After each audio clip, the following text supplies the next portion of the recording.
کہ آقا علیہ الصلوۃ والسلام کا میلاد منایا جاتا ہے اور حضور صلی اللہ علیہ وسلم کے غلاموں کا، عشاق کا، صوفیاء کا عرس منایا جاتا ہے. اور ان دونوں میں اگر آپ کوئی ربط تلاش کرنا چاہیں تو ربط ہے وصال اور ملاقات. کیا کہنے وہ کیسے کہ آقا علیہ الصلوۃ والسلام امت کی طرف تشریف لائے، سبحان اللہ، تو آپ کا امت کی طرف آنا یہ میلاد کہلایا، اور امتی کا بارگاہ مصطفیٰ میں جانا کیا خوبصورت بات یہ عرس اور وصال کہلایا. تو چونکہ اس میں بھی ملاقات ہو گئی، اس میں بھی ملاقات ہو گئی، تو اہل محبت محبوب و محب کی ملاقات کو مناتے ہیں، ہجر کو نہیں مناتے، اس لیے وصال کو مناتے ہیں. اور پھر یہ کہ جو اس میں ایک خاص نسبت یہ بھی ہے کہ آقا علیہ الصلوۃ والسلام کے ساتھ مثلیت کا کوئی شائبہ نہ ہو. حضور کے ولادت کی تقاریب ہو رہی ہیں اور صوفیاء اور علماء کے، صوفیاء کے، ان کے وصال. اور جو لوگ یہ سمجھتے ہیں کہ معاذ اللہ 12 ربیع الاول کو آقا علیہ السلام کا وصال ہے تو غم منایا جائے، بھئی ہم تو آقا علیہ الصلوۃ والسلام کے غلاموں کے وصال کے دن کو عرس کے طور پر منا رہے ہیں. پھر وہ تو آقا ہے، تو عرس شادی ہے، تو چہ جائے کہ آقا علیہ الصلوۃ والسلام کے یوم وصال کو غم وصال غم کے طور پر منایا جائے. اور پھر اس میں میں ایک یہ بھی بات ایڈ کرتا ہوں کہ صحابہ کرام نے جو آقا علیہ الصلوۃ والسلام کے ہجر و فراق میں جو کیفیات کا اظہار فرمایا، جو کیفیات ظاہر ہوئیں، وہ اس لیے کہ وہ فزیکلی آقا علیہ السلام سے ملے تبھی تو صحابی کہلائے، اور فزیکلی بچھڑے اس لیے غم بنتا تھا اور غم ہوا. تو ہم تو آقا علیہ الصلوۃ والسلام سے یوں ہماری آنکھوں نے آپ کے چہرہ انور کی ظاہر کے ساتھ زیارت نہیں کی، ورنہ تو شرف صحابیت نصیب ہو جاتا. تو لہٰذا جب یوں فزیکلی ملے نہیں تو بچھڑنا کیسا، تو جب بچھڑے نہیں تو غم کیسا. اس لیے اللہ رب العزت کو منظور ہی یہی تھا کہ میرے حبیب صلی اللہ علیہ وسلم کے جانے کی بات نہ کرنا، بلکہ قیامت تک مصطفیٰ کے آنے کی بات کرنا، تاکہ حضور کی موجودگی کو محسوس کرتے رہو. اور یہ جو اولیاء اور صلحاء ہیں، یہ جب آقا علیہ الصلوۃ والسلام کی بارگاہ میں حاضر ہوتے ہیں تو حضور کی بارگاہ میں حاضری ہی وصال ہے اور یہ قرب ہوا. حضرت خواجہ غریب نواز رحمۃ اللہ تعالی علیہ جب ہم آپ کے عرس مبارک کی یہ رنگا رنگ تقاریب کو دیکھتے ہیں، انوار و تجلیات کو دیکھتے ہیں، تو انہی کو دیکھ کر ہی تو یقین ہو جاتا ہے کہ ایک محب کی اپنے محبوب سے ملاقات ہو گئی. میں تو مر کے پہنچا ہوں یہاں اس دل ربا کے واسطے، جیسے اعلیٰ حضرت فاضل بریلی رحمۃ اللہ تعالی علیہ نے فرمایا. سلسلہ چشتیہ کی خصوصیات، ایک بات اجمالاً یہ عرض کرنا چاہوں گا کہ سلسلہ قادریہ ہو، چشتیہ ہو، سہروردیہ ہو، نقشبندیہ ہو، تمام سلاسل طریقت کے اندر یہ بات تو مشترک ہے کہ احکام شریعت کی پابندی ہوئی، اللہ تعالیٰ کی اطاعت اور فرما برداری، اللہ تعالیٰ کی عبادت اور بندگی، آقا علیہ الصلوۃ والسلام کی سنت کی پیروی اور مطابعت، اسی طرح شریعت کے تمام احکام اور اعمال کی پیروی، اور جتنے مشروع اعمال ہیں ان تمام کے اوپر سبھی عمل پیرا ہوئے. مگر اس تمام کے بعد پھر کوئی نہ کوئی خاص رنگ ہمیں ہر جگہ نظر آتا ہے، اور وہ خاص رنگ اگر ایک اینگل سے بیان کروں تو سلسلہ قادریہ کے اندر آپ کو علم کا غلبہ نظر آتا ہے، سلسلہ چشتیہ کے اوپر عشق، جذب اور جنوں کا غلبہ نظر آتا ہے، اور سلسلہ سہروردیہ اور نقشبندیہ کے اندر آقا علیہ الصلوۃ والسلام کے اعمال ظاہری کی مطابعت اس کی آپ کو ایک کمال پابندی نظر آتی ہے. اس کا یہ مطلب ہرگز نہیں ہے کہ یہ خصوصیات دوسرے سلاسل میں نہیں، یقیناً ہر سلسلہ میں، چونکہ یہی دین کی راہ ہے، یہی شریعت کی راہ ہے، تعارف بھی کچھ بن جاتا ہے وجہ تو، لیکن وجہ تعارف جو نمایاں خصوصیات ہو گئیں اس اعتبار سے جب ہم دیکھتے ہیں تو سلسلہ چشتیہ کا جو نقطہ کمال ہے وہ ہے عشق، اور عشق کے اندر فنا ہو جانا، جس کا ذکر ڈاکٹر صاحب نے بھی فرمایا بڑے حسین انداز میں.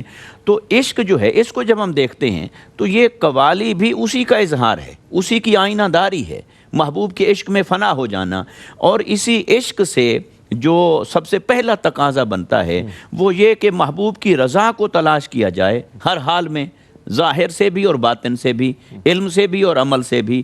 تو ہر اعتبار سے محبوب کی رضا کو تلاش کرتے کرتے وہ اللہ رب العزت کی ذات میں فنا ہو جائیں. تو عشق الہی کا غلبہ ہمیں یہاں نظر آتا ہے. یہی وجہ ہے یہاں پر آپ کو ایک اور چیز نظر آئے گی سلسلہ چشتیہ کی خصوصیات میں کہ یہاں ترک دنیا، زہد اور ورع، جو ہمیں بہت سارے صوفیاء کرام کی زندگی میں نمایاں نظر آتا ہے، اس میں یہ درجہ اعتدال پر ہیں. یہ دنیا اور وما فیہا کو ترک کرنے کے روا نہیں، بلکہ اسے اختیار کرتے ہیں اسباب دنیا کو، اور اسی میں سے اپنے محبوب کی رضا کو تلاش کرتے ہیں.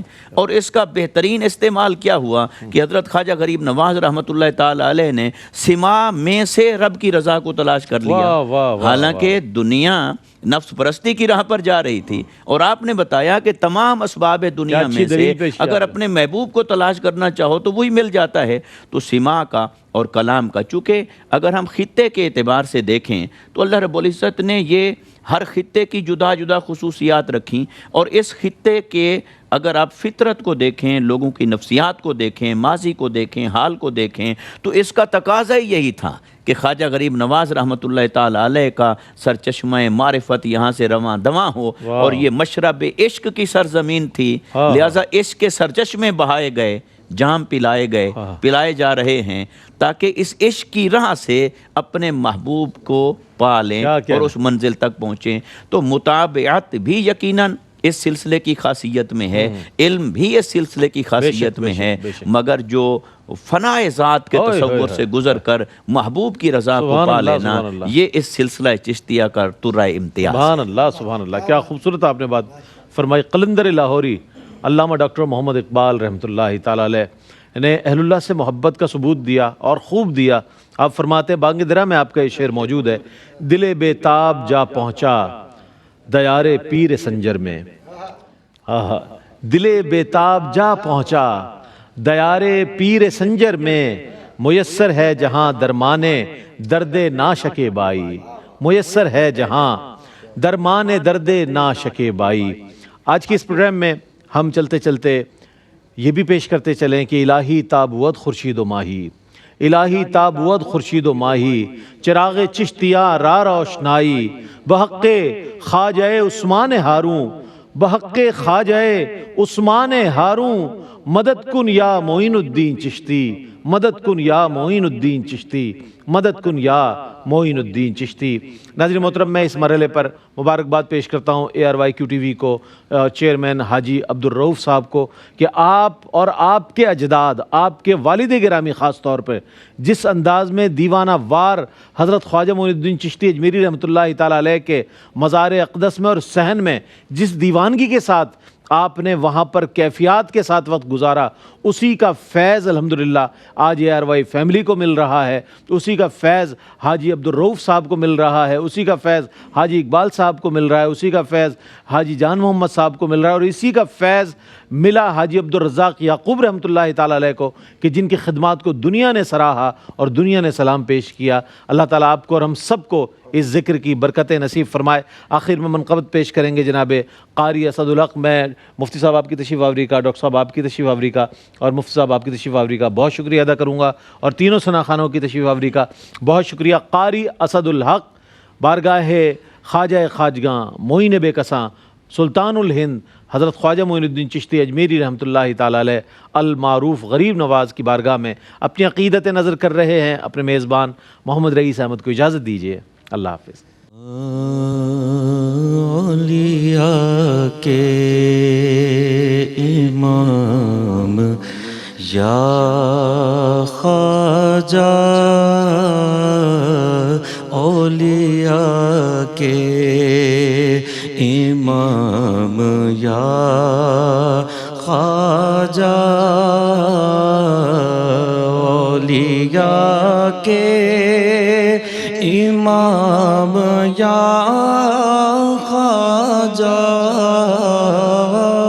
اولیاء کے امام یا خواجہ،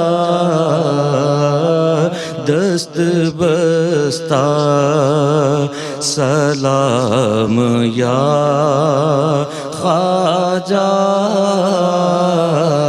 دست بستہ سلام یا خواجہ.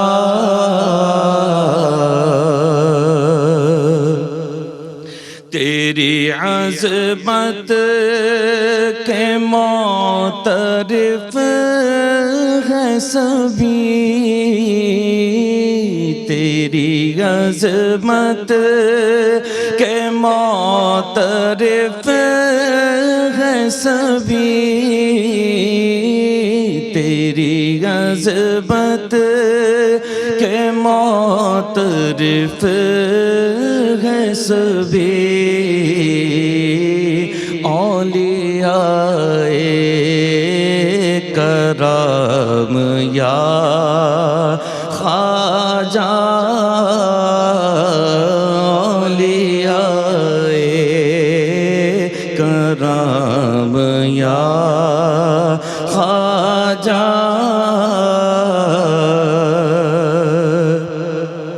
کر کرم اے کریم ابن کریم کر کرم اے کریم ابن کریم کر کرم اے کریم ابن کریم ہے کرم تیرا کام یا خواجہ ہے کرم تیرا کام یا خواجہ آئے شہزاد حاضری کے لیے آئے شہزاد حاضری کے لیے آئے شہزاد حاضری کے لیے پھر سے ہو انتظام یا خواجہ پھر سے ہو انتظام یا خواجہ اولیاء کے امام یا خواجہ